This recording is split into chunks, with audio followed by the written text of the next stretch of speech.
السلام عليكم ورحمة الله وبركاته إن الحمد لله نحمده ونستعينه ونستغفره ونعوذ بالله من شرور أنفسنا من سيئات أعمالنا من يهده الله فلا مضل له ومن يضلل فلا هادي له وأشهد أن لا إله إلا الله وحده لا شريك له وأشهد أن محمدا عبده ورسوله أما بعد அகிலத்தை படைத்து பரிபாலிக்கக்கூடிய எல்லாம் வல்ல அல்லாஹ்வுக்கே புகழ் அனைத்தும்.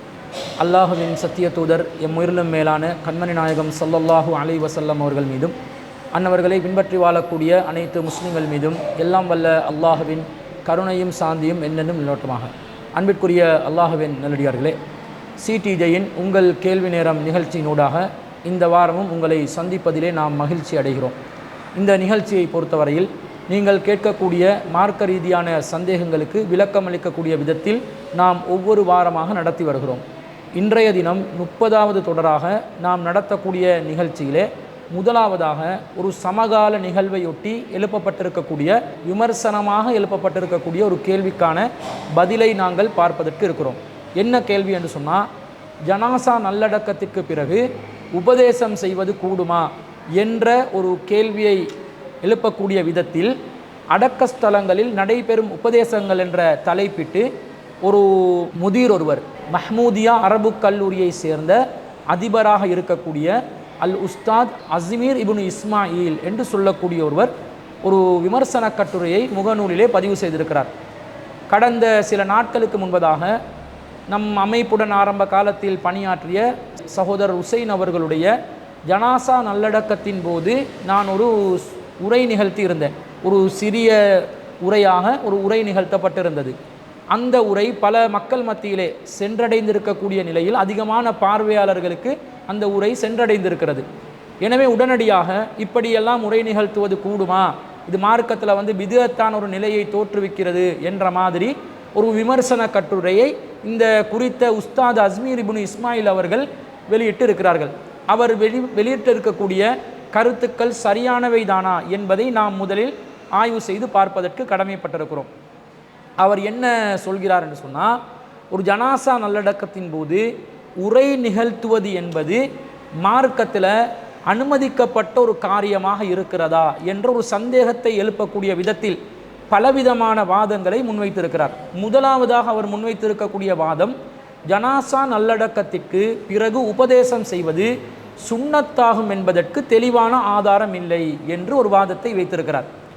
அதாவது நீங்கள் ஒரு ஜனாசாவை அடக்குறீங்க, அதற்கு பிறகு ஒரு உபதேசம் செய்கிறது சுன்னத்து மாதிரி மக்கள் செஞ்சு கொண்டு வர்றாங்க, அது சுன்னத்துன்றதுக்கு ஆதாரம் இல்லை என்று சொல்கிறார். முதலாவது, இவர் குறிப்பிடுவதை போன்று உஸ்தாத் அஸ்மீர் இப்னு இஸ்மாயில் அவர்கள் குறிப்பிடுவதை போன்று ஜனாசா அடக்கத்திற்கு பிறகு இப்படி ஒரு உபதேசம் செய்வதை சுன்னத் என்றோ ஃபர்ல் என்றோ நம் ஜமாத் சார்பாக எங்கேயாவது நாம் பிரச்சாரம் செஞ்சுருக்கிறோமா? இது கட்டாயம் நீங்கள் செய்யணும், இப்படி உபதேசம் செய்வது நபி வழியில் உள்ளது என்று நாங்கள் எங்கேயாவது நம்முடைய சொற்பொழிவுகளிலோ அல்லது கட்டுரைகளிலோ அல்லது ஏதாவது ஒரு விவாத களங்களிலோ நாம் பேசியிருக்கிறோமா என்று கேட்டால் எங்கேயும் நாம் அப்படி கூறியது இல்லை. இதற்கு மாற்றமாக ஒரு உபதேசம் என்பதை நாம் எந்த இடத்தில் எப்படி அதை பயன்படுத்துகிறோம் என்று சொன்னால், அந்த இடத்துல மக்கள் குழுமுறாங்க.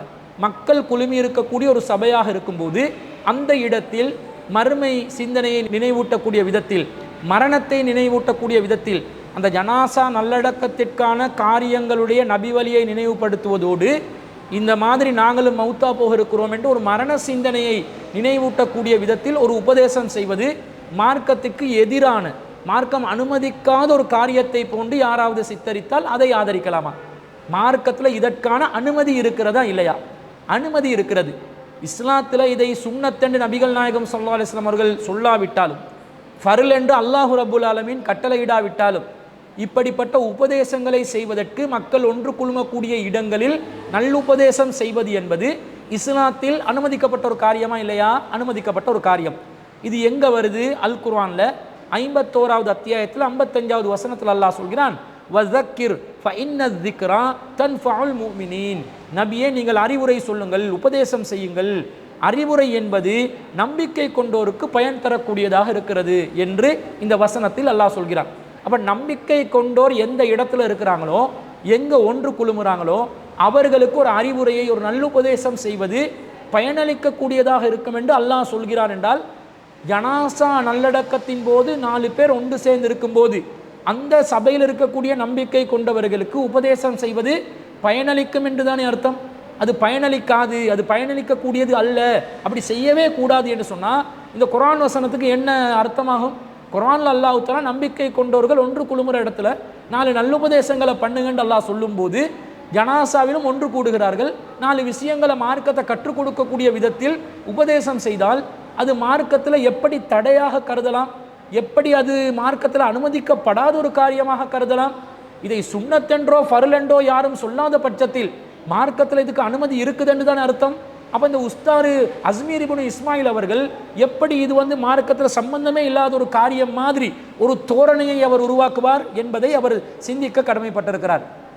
இன்னும் சொல்ல போனால் இது வெறுமனே ஒரு அறிவுரையை பொதுவாக அல்லாஹ் தஆலா பயனளிக்கும் என்று சொல்லியிருக்கிறார்.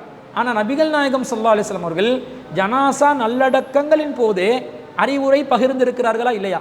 4 பேர் ஒன்று குழுமி இருக்கக்கூடிய சபைகளில் தேவைக்கேற்ப அவசியத்தை கருதி 4 நல்ல விஷயங்களை மார்க்க ரீதியான வழிகாட்டல்களை நபி ஸல்லல்லாஹு அலைஹி வஸல்லம் அவர்கள் ஜனாசா நல்லடக்கத்தின் போதே கூறியிருக்கிறார்கள் என்பதற்கு ஏராளமான சான்றுகளை நாங்கள் பார்க்கிறோம். முதலாவதாக வரக்கூடிய ஒரு ஹதீஸ் எப்படி வருதுன்னு சொன்னால், நபிகள் நாயகம் ஸல்லல்லாஹு அலைஹி வஸல்லம் அவர்கள் ஒரு முறை சஹாபாக்களோடு பக்கியுல் கர்கதில் அமர்ந்து இருக்கிறாங்க. எப்படி ஹதீஸில் வருதுண்டா, குன்னா ஃபி ஜனாசத்தின் ஃபி பக்கியுல் கர்கதி, நாங்கள் ஒரு ஜனாசாவில் பக்கியுல் கர்கதில் ஒரு ஜனாசாவில் அமர்ந்திருந்தோம். ஃபஅதானா நபியு ஸல்லல்லாஹு அலைஹி வஸல்லம் ஃபகஅத வகஅத்னா ஹவுலா, நபி ஸல்லல்லாஹு அலைஹி வஸல்லம் அவர்கள் அந்த ஜனாசாவுக்கு அமர்ந்தார்கள், நாமும் அவர்களை சுற்றி அமர்ந்தோம். வ மஹஉ மிஹ்ஸரத்துன் ஃபனக்கஸ, நபி ஸல்லல்லாஹு அலைஹி வஸல்லம் அவர்களிடம் சிறிய கைத்தடி ஒன்று இருந்தது. ஃபஜஅல யன்குது பிமிஹ்ஸரத்திஹி, அதன் மூலம் நபி ஸல்லல்லாஹு அலைஹி வஸல்லம் அவர்கள் தரையில் கீறிக்கொண்டு இருந்தார்கள். சும்ம கால, பிறகு சொன்னார்கள், மாமின்கும் மின் அஹதின் மாமின் நஃப்ஸின் மன்ஃபூசத்தின் இல்லா குதிப மகானுஹா மினல் ஜன்னதி வன் நாரி, உங்களில் யாராக இருந்தாலும் பிறந்துவிட்ட எந்த உயிரும் தமது இருப்பிடம் சொர்க்கமா அல்லது நரகமா என்று எழுதப்படாமல் இருப்பதில்லை. வ இல்லா கல் குதிப சகியத்தன் அவு சஈதத்தன், அதே போன்ற அந்த நபர் நட்பேறு பெற்ற ஒருவரா அல்லது நட்பேறு பெறாத ஒருவரா என்பதை பதிவு செய்யப்படாமல் இருப்பதில்லை என்று சொல்கிறார்கள். அப்போ அந்த அவையில் இருந்த ஒரு நபித்தோழர் ஃபகால ரஜுலுன், ஒரு நபித்தோழர் கேட்கிறார், யா ரசூல் அல்லாஹி, அல்லாவின் தூதர் அவர்களே, அஃபலா நத்தகிலு அலா கிதாபினா வ நத்உல் அமல, நாங்கள் எங்களுடைய கதிர் மீது, விதியின் மீது, எழுத்தின் மீது, நமக்கு முன்கூட்டியே எழுதப்பட்ட அந்த விதியின் மீது நம்பிக்கையை வைத்து அமல் செய்யாமல் நாங்கள் விட்டு விடலாமா என்று கேட்கிறார்கள். மேலும் என்ன சொல்றாங்க, ஃபமன் கான மின்னா மின் அஹ்லி ஸஆததி ஃபஸயஸீரு இலா அமலி அஹ்லி ஸஆததி, எங்களில் யார் நட்பேறு பெற்றவர்களாக இருப்போமோ, சொர்க்கத்துக்குரியவர்களாக இருப்போமோ, நாங்கள் அந்த நல்ல காரியங்களில் ஈடுபடக்கூடியவர்களாகவும், வ அம்மா மன்கான மின்னா மின் அஹ்லி ஸகாவதி ஃபஸயஸீரு இலா அமலி அஹ்லி ஸகாவதி, எங்களில் யார் கெட்டவர்களாக, நரகத்துக்குரியவர்களாக, நட்பேறு பெறாதவர்களாக அல்லாஹ்வினால் எழுதப்பட்டிருப்பார்களோ அவர்கள் கெட்ட காரியங்களில், நட்பேறு பெறாத காரியங்களில் தானே நாங்கள் ஈடுபட்டு கொண்டு இருப்போம், அதனால் நாங்கள் அமல் செய்யாமல் விட்டுவிடலாமா என்று கேட்கிறார்கள். அப்போ நபி ஸல்லல்லாஹு அலைஹி வஸல்லம் அவங்க சொல்றாங்க, கால அம்மா அஹ்லு ஸஆததி, யார் நட்பேறு பெற்றவர்களாக இருப்பார்களோ, ஃபயுயஸ்ஸரூன லி அமலி ஸஆததி, அவர்கள் நல்ல காரியங்கள், நட்பேறு பெறக்கூடிய காரியங்களுக்கு இலேசாக்கப்படுவார்கள். வ அம்மா அஹ்லு ஸகாவதி, யாரு நட்பேறு பெறாதவர்களாக இருப்பார்களோ, ஃபயுஸர்ரூன லி அமலி ஸகாவதி, அவர்கள் நட்பேறு பெறாத காரியங்களுக்கான பணியை செய்வது அவர்களுக்கு லேசாக்கப்பட்டு இருக்கும் என்று சும்ம கரஅ ஃபஅம்மா மன் அத்தா வத்தகா, பிறகு நபி ஸல்லல்லாஹு அலைஹி வஸல்லம் அவர்கள் சூரத்துல் லைல்ல 5 முதல் 10வது வசனம் வரைக்கும் ஓதி காட்டுகிறார்கள். அந்த வசனத்தில் என்ன வருது, ஃபஅம்மா மன் அத்தா வத்தகா, யார் பிறருக்கு வழங்கி இறைவனை அஞ்சி வஸத்தக பில் ஹுஸ்னா, நல்லவற்றை உண்மைப்படுத்துவாரோ, ஃபஸனுயஸ்ஸிருஹு லில் யுஸ்ரா, அவருக்கு வசதிக்குரிய வழியை எளிதாக்குவோம். அம்மாமன் பகில வஸ்தகனா, யாரு கஞ்சத்தனம் செய்து தேவையற்றவர்களாக தன்னை கருதி கொள்வார்களோ, வகல்தப பில் ஹுஸ்னா, நல்லதை நம்ப மறுப்பார்களோ, ஃபஸனுயஸ்ஸிரு உலில் உஸ்ரா, சிரமமானதற்கு அவர்களுக்கு வழியை ஏற்படுத்துவோம் என்ற குர்ஆன் வசனத்தை நபி ஸல்லல்லாஹு அலைஹி வஸல்லம் அவர்கள் ஓதினார்கள் என்ற செய்தியை அலி பின் அபி தாலிப் ரலியல்லாஹு அன்ஹு அவர்கள் அறிவிக்கிறார்கள். சஹீஹுல் புகாரியில 1362வது ஹதீஸாக பதிவு செய்யப்பட்டிருக்கிறது. இந்த ஹதீஸில் நபி ஸல்லல்லாஹு அலைஹி வஸல்லம் அவர்கள் ஒரு ஜனாசாவின் போது அமர்ந்து இருந்து நபி தோழர்களும் சூழ அமர்ந்து கொண்டிருக்கும் நிலையில் சில உபதேசங்களை பண்றாங்களா இல்லையா? அதுல சில கேள்விகளை நபி தோழர்கள் எழுப்பும் போது அதற்கு பதிலளிக்கிறார்களா இல்லையா? அப்ப ஜனாசா நல்லடக்கத்தில் எதையுமே பேசக்கூடாது, அறிவுரை சொல்லவே கூடாது. உபதேசம் சொன்னாலே அது பிதுஅத்தாக வரும் என்று யாராவது சித்தரித்தால் நபி ஸல்லல்லாஹு அலைஹி வஸல்லம் அவர்கள் அதை செய்து காட்டியிருக்கிறார்கள். மொத்த உரையாக நிகழ்த்தாவிட்டாலும் தேவைப்படுகின்ற நேரத்தில் தேவைக்கான அறிவுரைகளை நபி ஸல்லல்லாஹு அலைஹி வஸல்லம் அவங்க சொல்லியிருக்கிறாங்களா இல்லையா? அப்ப இந்த மாதிரி சிறிய அளவிலான ஒரு அறிவுரையை சொல்லக்கூடியதாக ஜனாசா நல்லடக்கத்தின் போது மக்கள் குழுமி இருக்கக்கூடிய சந்தர்ப்பத்தை பயன்படுத்துவதற்கு மார்க்கத்தில் அனுமதி உண்டு என்பதை நபிகள் நாயகம் ஸல்லல்லாஹு அலைஹி வஸல்லம் அவர்கள் அனுமதித்திருப்பதை, வழிகாட்டி இருப்பதை நாங்கள் பார்க்கிறோம். இன்னொரு செய்தி வருது, இதே ஜனாசா சம்பந்தப்பட்ட ஒரு செய்தி வருது. அபூதாவுதுல 4753வது செய்தியாக பதிவு செய்யப்பட்டிருக்கிறது. பரா இப்னு ஆசிப் ரலியல்லாஹு அன்ஹு அவர்கள் இந்த செய்தியை அறிவிக்கிறார்கள். எப்படி இந்த செய்தியில் வருதுன்னு சொன்னால், ஹரஜ்னா மஅ ரசூலில்லாஹி ஸல்லல்லாஹு அலைஹி வஸல்லம் ஃபீ ஜனாஸத்தின் ரஜுலின் மினல் அன்சார், நாங்கள் ஒரு அன்சார் தோழருடைய ஜனாசாவுக்காக ரசூலுல்லாஹ்வுடன் புறப்பட்டு சென்றோம். ஃபன்தஹைனா இலல் கபரி, நாங்கள் அடக்கஸ்தலத்துக்கு மையவாடிக்கு நாங்கள் வந்து சேர்ந்தோம். வலம்மா யுல்ஹத், ஜனாசா அடக்கம் செய்யப்பட்டதும் ஃபஜலஸ ரசூலுல்லாஹி ஸல்லல்லாஹு அலைஹி வஸல்லம், நபி ஸல்லல்லாஹு அலைஹி வஸல்லம் அவர்கள் அப்படியே உட்கார்ந்தார்கள். வஜலஸ்னா ஹவுலஹு, நாங்களும் நபி ஸல்லல்லாஹு அலைஹி வஸல்லம் அவர்களை சுற்றி உட்கார்ந்தோம். கஅன்னமா அலா ரூஸின தைரு, நம்முடைய தலைகளில் பறவைகள் வந்து தங்கி நிற்கும் அளவிற்கு அப்படியே நாங்கள் அமைதியாக ஆடாமல் அசையாமல் அமர்ந்து இருந்தோம். வஃபி யதிஹி ஊதுன் யன்குது பிஹி ஃபில் அர்லி, நபி ஸல்லல்லாஹு அலைஹி வஸல்லம் அவர்களுடைய கையில ஒரு சிறிய கம்பு துண்டு ஒன்று இருந்தது. அதன் மூலம் நபி ஸல்லல்லாஹு அலைஹி வஸல்லம் அவர்கள் நிலத்தை கீறிக்கொண்டு இருந்தார்கள். ஃபரஃபஅ ரௌஸஹு, ரசூலுல்லாஹ் பிறகு தலையை உயர்த்தி ஃபகால இஸ்தஈது பில்லாஹி மின் அஸாபில் கப்ரி மர்ரத்தைனி அவ் ஸலாஸன், 2 அல்லது 3 தடவைகள் கபருடைய வேதனையை விட்டு நீங்கள் பாதுகாப்பு தேடிக்கொள்ளுங்கள் என்று நபி ஸல்லல்லாஹு அலைஹி வஸல்லம் அவங்க அறிவுரை சொன்னார்கள். ஃபகால, மேலும் சொன்னார்கள், வ இன்னஹு லயஸ்மஹு ஹஃப்க நிஆலிஹிம், இந்த ஜனாசா இருக்கிறாரே, தற்போது அடக்கம் செய்யப்பட்டவர் உங்களுடைய பாதணிகளுடைய ஓசையை செவியேற்று கொண்டிருக்கிறார். இதா வல்லவ் முதுபிரீன், நீங்கள் திரும்பி செல்லுகின்ற நேரத்தில் அடக்கம் செய்யப்பட்டவர் உங்களுடைய பாதணிகளுடைய ஓசையை செவிமடுத்து கொண்டிருக்கிறார். யுகாலு லஹு யா ஹாதா மன் ரப்புக, பிறகு அந்த நபரிடம், ஜனாசாவிடம் கேட்கப்படும், ஏ மனிதனே, மன் ரப்புக்க, உமது இறைவன் யார்? ஒமா தீனுக்க, உன்னுடைய மார்க்கம் எது? ஒமன் நபியுக்க, உன்னுடைய நபி யார் என்று கேட்கப்படும். கால ஹன்னாதுன், அன்னாத் என்றவர் இதை மேலதிகமாக செய்தியை சொல்கிறார். வயதீஹி மலக்கானி ஃபயுஜ்லிசானிஹி ஃபயகூலானி லஹு மன் ரப்புக, அவரிடம் 2 வானவர்கள் வந்து அமர்ந்து கொண்டு அவரிடம் விசாரிப்பார்கள், மன் ரப்புக, உமது இறைவன் யார்? ஃபயகூலு ரப்பி அல்லாஹ், அந்த ஜனாசா என்னுடைய இறைவன் அல்லாஹ் என்று சொல்வார். ஃபயகூலானி லஹு மா தீனுக, அவரிடம் அவர்கள் கேட்பார்கள், உம்முடைய மார்க்கம் எது என்று கேட்பார்கள். ஃபயகூலு தீனியல் இஸ்லாம், அவர் என்னுடைய மார்க்கம் இஸ்லாம் என்று சொல்வார். ஃபயகூலானி லஹு மா ஹாதர் ரஜுலுல்லதி புஇஸ ஃபீக்கும், உங்களிடமிருந்து எழுப்பப்பட்ட அனுப்பப்பட்ட இந்த நபர் யார், இந்த மனிதர் யார் என்று கேட்கப்படும். கால ஃபயகூலு ஹுவ ரசூலுல்லாஹி ஸல்லல்லாஹு அலைஹி வஸல்லம், இவர் அல்லாஹ்வுடைய தூதர், அவர் மீது அல்லாஹ்வின் அருளும் சாந்தியும் இறங்கட்டும் என்று கூறுவார். ஃபயகூலானி வமா யுத்ரீக, எது உமக்கு இது அறிவித்தது என்று சொன்ன உடனே அந்த மனிதர் சொல்வார், ஃபயகூலு கரஅது கிதாபல்லாஹி, நான் அல்லாஹ்வுடைய வேதத்தை ஓதி இருக்கிறேன். ஃபஆமன்து பிஹி, நான் அதை நம்பி இருந்தேன். வசத்தக்து, நான் அதை உண்மைப்படுத்தக்கூடியவனாக இருந்தேன். எனவே இந்த செய்திகள் எல்லாம் எனக்கு தெரியும் என்று அந்த கபரில் இருக்கக்கூடிய ஜனாசா சொல்லும் என்று நல்லவராக இருந்தால் இந்த பதில்கள் எல்லாம் வரும் என்று சொல்லி நபி ஸல்லல்லாஹு அலைஹி வஸல்லம் அவர்கள் சொல்லிவிட்டு ஒரு குர்ஆன் வசனத்தை ஓதி காட்டுறாங்க. சூரத்து இப்ராஹிம்ல 27வது வசனம், யுஸப்பித்துல்லாஹு அல்லதீன ஆமனு பில் கௌலி ஸாபித் ஃபில் ஹயாத்தி துன்யா வ ஃபில் ஆখিরা, அல்லாஹ் ரப்புல் ஆலமீன் நம்பிக்கை கொண்டோரை உறுதியான கொள்கையின் மூலம், உறுதியான வார்த்தைகளின் மூலம் இந்த உலகத்திலும் மறுமையிலும் உறுதிப்படுத்துவான் என்ற குர்ஆன் வசனத்தை ரசூலுல்லாஹ் ஓதி காட்டினாங்க என்ற செய்தியை நாங்கள் பார்க்குறோம். இதே போன்ற ஒரு கெட்ட மனிதருக்கு என்ன நிகழ்வு நடக்கும் என்று நீண்ட விளக்கம் அந்த செய்தியில் பதிவு செய்யப்படுது. அப்போ ஒரு ஜனாசா நல்லடக்கத்தில் அந்த நல்லடக்கத்துக்கு பிறகு மறுமையில் ஏற்படக்கூடிய நிலைகள் சம்பந்தமாக நபி ஸல்லல்லாஹு அலைஹி வஸல்லம் அவர்கள் நீண்ட உபதேசமும் செய்திருக்கிறார்கள். தேவையான நீட்டியும் சொல்லலாம். இதில் நல்லடியார்கள் எப்படி நடத்தப்படுவார்கள், கெட்டவர்கள் கபரில் எப்படி நடத்தப்படுவார்கள் என்று முஸ்னத் அஹமதில் வரக்கூடிய ஹதீஸில் நீண்ட ஒரு விளக்கம் இடம்பெற்றிருப்பதை நாங்கள் பார்க்கிறோம். அப்போ ஒரு ஜனாசா நல்லடக்கத்தின் போது தேவைக்கு ஏற்ற மாதிரி அறிவுரைகளை வழங்கலாம், மரண சிந்தனையை ஏற்படுத்தலாம், மறுமையை நினைவூட்டலாம் என்பதற்கு இதுவும் ஒரு ஆதாரமாக இல்லையா? ஆதாரமாக இருக்கிறது. அப்போ எப்படி இது மார்க்கத்தில் இல்லாத மாதிரி, அனுமதிக்கப்படாத ஒரு காரியம் மாதிரி, இது பிதஅத்தை நோக்கி செல்லக்கூடிய ஒரு காரியம் மாதிரி எப்படி சொல்ல முடியும்? சொல்ல முடியாது. மூன்றாவதாக ஒரு செய்தி வருகிறது.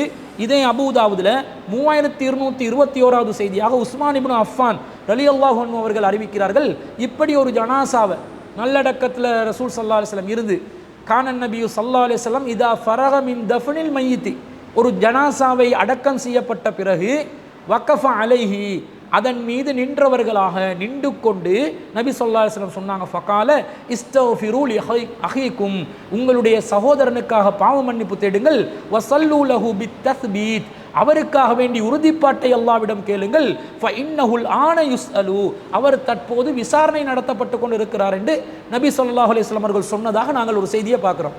இதில் என்ன சொல்கிறாங்க ரசூலுல்லாஹ்? இதே மாதிரி ஒரு ஜனாசாவை அடக்கிட்டு நின்றவர்களாக, ஏனைய ஹதீஸ்கள் அமர்ந்தவர்களாக உபதேசம் செய்தார்கள் என்று வருகிறது.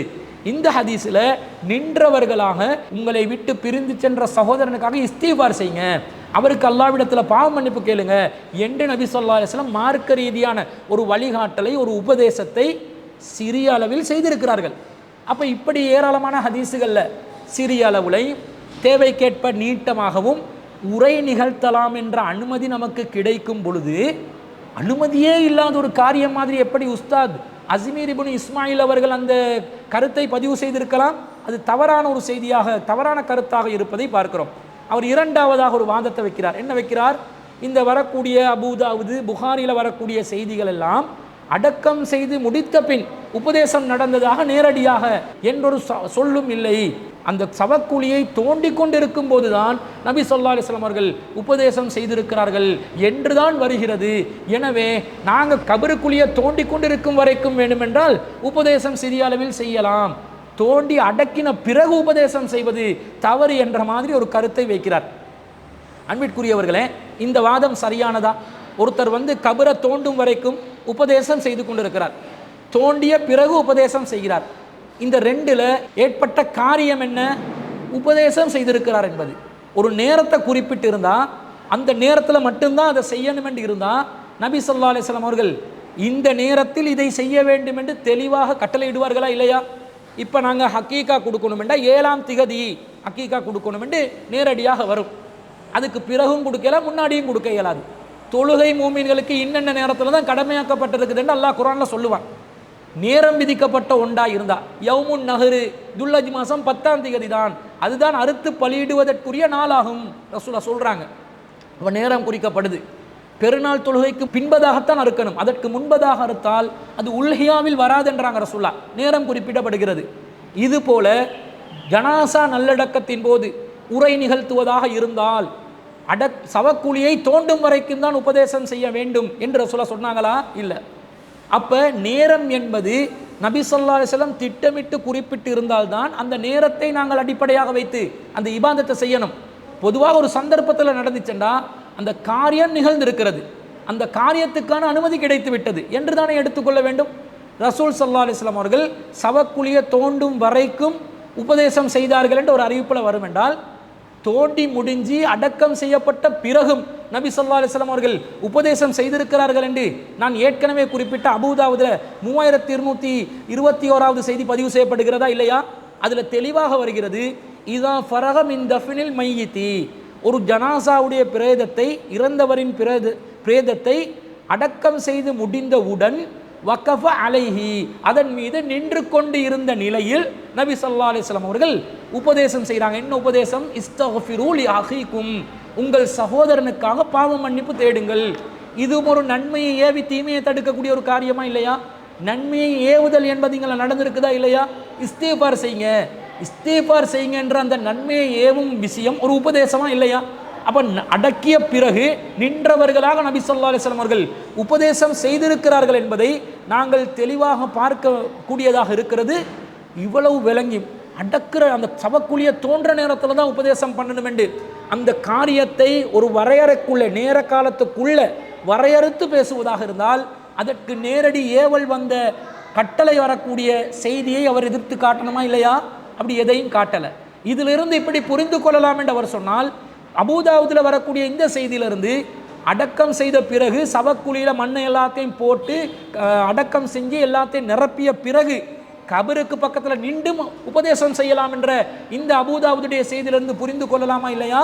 புரிந்து கொள்ளலாம். அப்ப அடக்கம் செய்யப்படுகின்ற போது சவக்குழியை தோண்டுகின்ற நேரத்தில் தான் உபதேசம் செய்ய வேண்டும் என்ற வாதம் தவறான ஒரு வாதமாக இருக்கிறது. அடுத்ததாக, இந்த நவீன காலத்தில் நாங்கள் போய் தான் கபரக்குழியை தோண்டுவோமா? எப்படி நடக்குது? ஆல்ரெடி எல்லாம் ரிசர்வ் பண்ணிடுவோம். ஒரு மையவாடியில் பொறுப்பாளர்களுக்கு இப்படி ஒரு ஜனாசா ஏற்பட்டது, உரிய ஆவணங்களை காட்டின உடனே அவங்க ஒரு ஊழியர்களை வச்சு கபருக்குழியை ஆல்ரெடி தோண்டி வைப்பாங்க. நாங்கள் போயிட்டு செய்ய வேண்டியது அடக்கிறது, இறக்கி அடக்கிறது மட்டும்தான், பிறகு மண்ணை போடுறது மட்டும்தான். அந்த நேரத்தில் அப்போ சவக்குழியை தோண்டும் நேரத்தில் தான் உபதேசம் என்றால் நபி ஸல்லல்லாஹு அலைஹி வஸல்லம் அவர்கள் செய்த இந்த உபதேசத்தை பயன்படுத்தின இந்த அனுமதியை இந்த காலத்தில் எவனுக்காவது பயன்படுத்த கிடைக்குமா? கிடைக்காது. இந்த காலத்தில் சவக்குழியெல்லாம் ஏற்கனவே தோண்டப்பட்ட நிலையில் இருக்கும். அப்போ தோண்டும் வரைக்கும் தான் உபதேசம் என்பது இந்த காலத்தில் நடைமுறைப்படுத்துறதுக்கு சாத்தியமானதாக இருக்குமா? இருக்காது. இதையும் சிந்தித்து பார்த்தால் இந்த வாதம் தவறானது என்பது இன்னும் உறுதியாக நாங்கள் அறிந்து கொள்ள முடியும். அது மாத்திரம் அல்லாமல் உஸ்தாது அஸ்மீர் இப்னு இஸ்மாயில் அவர்கள் என்ன சொல்கிறார்? நபி ஸல்லல்லாஹு அலைஹி வஸல்லம் அவர்கள் பல ஜனாசாக்களில் கலந்து கொண்டிருந்தாலும் ஒரே ஒரு சந்தர்ப்பத்தில் மட்டுமே உபதேசம் செய்திருக்கிறார். இது தொடர்ச்சியான நடைமுறை அல்ல. அந்த உரை எதிர்பாராத சூழ்நிலையில் காரணமாக நிகழ்ந்தது, வழக்கமான ஒரு அமலாக அல்ல என்று சொல்கிறார். ஒரு செயல் தொடர்ச்சியாக ரசூல் ஸல்லல்லாஹு அலைஹி வஸல்லம் அவங்க செய்யலை, அதனால் நாங்கள் இதை தொடர்ச்சியாக செய்யக்கூடாது என்று சொல்கிறார். இப்போ உஸ்தாத் அஸ்மீர் இப்னு இஸ்மாயில் அவர்கள் எதை ஒப்புக்கொள்கிறார்? ஒன்று ரெண்டு சந்தர்ப்பத்தில் எதர்ச்சியாக ரசூல் ஸல்லல்லாஹு அலைஹி வஸல்லம் உபதேசம் செய்திருக்கிறார் என்பதை ஒப்புக்கொண்டு விட்டார். ஆரம்பத்தில் என்னமோ நடக்காத மாதிரி காட்டி இப்போ என்ன சொல்கிறார்? ஒன்று ரெண்டு சந்தர்ப்பத்தில் ரசூலா செஞ்சிருக்கிறாங்க, சந்தர்ப்பத்துக்கு ஏற்ப செய்யலாம். இதை தானுங்க நாங்களும் சொல்கிறோம். சந்தர்ப்பம் எங்களுக்கு தேவைகள் ஏற்படுமே ஆனால் அதை நாங்கள் செஞ்சு கொள்ளலாம். எப்போ அது பித்அத்தாகும்? இது சுன்னத்தென்று நாங்கள் சொன்னால், ஜனாசாவுடைய கடமைகளில் ஜனாசா நல்லடக்கத்தின் போது உரை நிகழ்த்துவது சுன்னத்தாகும் அல்லது ஃபர்லாகும் என்று நாங்கள் சொன்னால்தான் அது பித்அத்துக்குரிய நிலைக்கு வரும். அனுமதிக்கப்பட்ட ஒரு காரியம், இது முபாஹானது, அனுமதியில் உள்ளது என்று நினைத்து ஒருவர் உபதேசத்தை செய்ய முடியும் என்று அதை பயன்படுத்தி கொண்டால் அதில் என்ன தவறு இருக்குது? அப்போ அது பித்அத்தாகுமா? பித்அத்தாகாது. நேரடியாக நபி ஸல்லல்லாஹு அலைஹி வஸல்லம் அனுமதித்திருக்கக்கூடிய ஹதீஸுகள் சஹீஹான முறையில் அறிவிக்கப்பட்டிருக்கும் பொழுது அதை அனுமதியாக நாங்கள் பயன்படுத்தி கொண்டால் என்ன தவறு இருக்கிறது? பித்அத் என்றால் என்ன? இது ஜனாசாவுடைய ருக்குன்களில் ஒன்று, ஃபரல்களில் ஒன்று, ஷர்த்துகளில் ஒன்று, சுன்னத்துகளில் ஒன்று என்று சொன்னால்தான் அது நாங்கள் பித்அத்துடைய நிலைக்கு கொண்டு போகிற மாதிரி ஆகும். நாங்கள் அப்படி சொல்லவே இல்லையே. சில ஜனாசாக்களில் ஜனாசா உரை நிகழ்த்தாமலும் வந்திருக்கிறோம், சில ஜனாசாக்களில் ஜனாசா உரை நிகழ்த்துவோம். இது ஜனாசாக்கு மட்டுமா? இது நாங்கள் நிக்கா பயான்கள்லாம் அப்படி தான் செய்வோம். சில நிக்காக்களுக்கு பயான் பண்ணுவோம், சில நிக்காக்களில் பயான் பண்ண மாட்டோம். மக்கள் ஒன்று குழுமி இருக்கிறாங்க, இந்த மாதிரி ஒன்று குழுமுறத்துக்குரிய வாய்ப்புகள் கிடைக்காது. இப்படி கிடைக்கக்கூடிய சந்தர்ப்பத்தை பயன்படுத்தி தான் தாவா பண்ண முடியும். நன்மையை ஏவலாம், தீமையை தடுக்கலாம், அம்ர் பில் மஅரூஃப் என்பதை நிலைநிறுத்தலாம் என்பதை நாங்கள் உணரும் போது அந்த சபையை பயன்படுத்தி ஒரு உபதேசம் செய்தால் என்ன தவறு இருக்கிறது? நபி ஸல்லல்லாஹு அலைஹி வஸல்லம் அவர்கள் எத்தனையோ சந்தர்ப்பங்களில் உபதேசங்களை செஞ்சிருக்கிறாங்களே. காபத்துல்லாவுக்கு அஜ்ஜிக்காக வரக்கூடிய மக்களுக்கு ரசூல் ஸல்லல்லாஹு அலைஹி வஸல்லம் அந்த காபத்துல்லா வாசல்களில் இருந்து அழைப்பு விடுத்தார்களா இல்லையா? அதே போன்று யூதர்களோ முஸ்லிம்கள் எல்லாம் ஒன்று குழுமி இருக்கக்கூடிய சபைகளை கண்டால் அந்த சபைகளை கடந்து சென்றாலே நபி ஸல்லல்லாஹு அலைஹி வஸல்லம் அவர்கள் உபதேசம் செய்வார்களா இல்லையா? யாராவது ஒருவர் மரணத் தருவாயில் இருந்தால் அந்த சபையை பயன்படுத்தி நபி ஸல்லல்லாஹு அலைஹி வஸல்லம் அவர்கள் உபதேசம் செய்வார்களா இல்லையா? இன்னும் சொல்ல போனால் போர்க்களத்தில் கூட எதிரணியை முன்னாடி வச்சு ஒரு உபதேசம் செய்வார்கள். அவசரமாக போருக்கு தான் வந்திருப்பாங்க, ஆனால் அவசரமாக போர் செய்ய வேண்டியது இல்லை. எதிர்த்தரப்பினருக்கு நாங்கள் முதலாவதாக அல்லாஹ்வை நோக்கி அழைப்பு கொடுக்க வேண்டும் என்று அழைப்பு கொடுத்த பிறகுதான் போரே ஆரம்பிப்பார்கள் என்றால் போர்க்களத்திலேயும் உபதேசம் செய்திருக்கிறார்கள். அப்போ உபதேசம் என்பது அந்த தேவைக்கேற்ப சந்தர்ப்ப சூழ்நிலைகளை பயன்படுத்தி செய்யப்படக்கூடிய ஒன்று என்பதை நபிகளாருடைய சுன்னாவிலிருந்து நாங்கள் விளங்கிக் கொள்கிறோம். அந்த வரிசையில் ஜனாசாவில் மக்கள் ஒன்று இருக்கக்கூடிய நேரத்தில், அடக்கஸ்தலத்தில் அடக்கும் நேரத்தில், நல்லடக்கத்தின் போது மக்கள் ஒன்று குழுமிருக்கக்கூடிய நேரத்தில் உபதேசத்தை பயன்படுத்திக் கொள்வதில் என்ன தவறு இருக்கிறது? இது எப்போ பிதுஅத்தாகும்? அது சர்த்தாக, ஃபர்லாக, சுன்னத்தாக நாங்கள் சொன்னால்தான் பிதுஅத்தாகும். அப்படி நாங்கள் ஒருபோதும் கூறவில்லை. சில சந்தர்ப்பங்களில் ஜனாசாவில் பயான் செய்யாமலும் இருப்போம், நிக்காக்களில் பயான் செய்யாமலும் இருப்போம், சில சந்தர்ப்பங்களில் செய்வோம். பயன்பாட்டை மக்களுக்கு மார்க்கத்தை கொண்டு போய் சேர்க்கறதுக்கு, மறுமை சிந்தனையை ஏற்படுத்துவதற்கு, மக்களை நல்வழிப்படுத்துறதுக்குரிய ஒரு வாய்ப்பாக அதை பயன்படுத்தி கொள்கிறோமே தவிர, இதை செய்யாட்டி ஜனாசா நல்லடக்கத்தில் குறை ஏற்பட்டுருச்சு, அது மார்க்கத்தில் ஒரு நாங்கள் பலவீனத்தை ஏற்படுத்திட்டோம், இந்த ஜனாசாவுடைய கடமைகளுடைய அந்த விஷயத்தில் நாங்கள் ஒரு முழுமையற்ற ஒரு நிலையை ஏற்படுத்தினோம் என்று நினைத்து உபதேசம் செய்தால் தான் அது தவறாகும் என்பதை நாங்கள் புரிந்து கொள்ள வேண்டும். அடுத்ததாக உஸ்தாத் அவர்கள் என்ன சொல்கிறார்? சஹாபாக்கள், தாபிஈன்கள், சலஃபு சாலிஹீன்கள், ஃபுகஹாக்கள் காலத்திலெல்லாம் இந்த மாதிரி ஜனாசா நல்லதுக்கு பிறகு உபதேசம் செய்ததாக ஒரு அறிவிப்பு கூட இல்லை என்று சொல்கிறார். முதல்ல ஒரு அடிப்படையை விளங்கிக் கொள்ளணும். சஹாபாக்கள் இதை தொடர்ச்சியாக செய்யவில்லை என்ற வாதம் மார்க்க ரீதியாக ஃபிக்குடைய அடிப்படையில் பார்த்தால், உஸ்தாத் அவர்கள் ஏற்றுக்கொண்டிருக்கக்கூடிய மதுஹபுகளுடைய காயிதாக்கள், ஃபிக்குடைய அடிப்படைகளை வைத்து பார்த்தாலும் இது சரியான ஒரு வாதமா? இல்லை. ஏன்? அடிப்படையான ஃபிக்கு என்ன? சஹாபாக்கள் செய்யாத அனைத்தும் தடை என்று எந்த ஒரு விதியும் சரியத்தில் கிடையாது. சஹாபாக்கள் செய்யலன்றதுனால அது செய்யக்கூடாது என்ற அர்த்தமா? சஹாபாக்கள் செய்ததனால் செய்ய வேண்டும் என்றும் அர்த்தம் இல்லை, சஹாபாக்கள் செய்யாததனால் செய்யக்கூடாது என்றும் அர்த்தம் இல்லை. எதை பார்க்கணும்? நபி தோழர்களாக இருந்தாலும், சலஃபு சாலிஹீன்களாக இருந்தாலும், ஃபுகஹாக்களாக இருந்தாலும், இமாம்களாக இருந்தாலும், யாராக இருந்தாலும், குர்ஆன்ல அதுக்கு அனுமதி இருக்குதா? ஹதீஸ்ல அதுக்கு அனுமதி இருக்குதா? குர்ஆன்லையும் சுன்னாலையும் அனுமதி இருந்தால் சஹாபாக்கள் செய்யாவிட்டாலும் செய்யலாம். குர்ஆன்ல சுன்னால அனுமதி இல்லை என்றால் சஹாபாக்கள் செய்தாலும் நாங்கள் செய்யக்கூடாது. இதுதானே மார்க்கத்துடைய அடிப்படை. இந்த அடிப்படையை பார்க்காம சஹாபாக்கள் செய்யல அதனால் நாங்கள் செய்யக்கூடாதுன்றா இது மார்க்கத்தில் ஒரு சரியான வழிகாட்டலாக இருக்குமா? சஹாபாக்கள் செய்யாத மார்க்கத்துக்கு பயனளிக்கக்கூடிய பல செய்திகளை நாங்கள் இன்றைய காலத்தில் செஞ்சு கொண்டு இருக்கிறோமா இல்லையா? ஒவ்வொரு பள்ளிவாசல்களையும் மக்தப் மதரசா நடத்துகிறோம். சஹாபாக்களோட காலத்தில் மஸ்ஜிதுகளில் மக்தப் மதரசா சிறுவர்களுக்கான, சிறுமிகளுக்கான குர்ஆன் ஓதல் வகுப்பெல்லாம் நடைபெற்று கொண்டு இருந்ததா? பள்ளிவாசலால் நடத்தினார்களா? மௌலவிமார்களை உருவாக்குறதுக்காக, தாயிகள், அழைப்பாளர்களை உருவாக்குறதுக்காக அரபு மதரசாக்களை வச்சிருக்கிறோம். சஹாபாக்களோட காலத்தில் எல்லா அரபு மதரசாக்கள் என்ற மெத்தட் ஒன்று இருந்துச்சா? எல்லா மாணவர்களையும் ஒரு இடத்துக்கு ஒன்று குழும வச்சு 4 வருஷ பாடத்திட்டம், 7 வருஷ பாடத்திட்டம், வீட்டுக்கு போகாமல் தொடர்ச்சியாக இருந்து படித்து முடிச்சு தான் நீங்கள் போய்ட்டு மௌலவியாக மார்க்கம் சொல்லணும் என்ற ஒரு மெத்தடு, இவர்கள் தஸ்கியா கொடுத்த பிறகுதான் மார்க்கத்தை சொல்லணும் என்ற ஒரு மெத்தடு சஹாபாக்களோட காலத்தில் இருந்துச்சா? நூல் வடிவத்தில் எல்லா கிதாபுகளையும் சஹாபாக்கள் வச்சுருந்தாங்களா? ரசூல் ஸல்லல்லாஹு அலைஹி வஸல்லம் ஹதீஸ்கள் எல்லாத்தையும் கிதாபு வடிவங்களில் வச்சுருந்தாங்களா?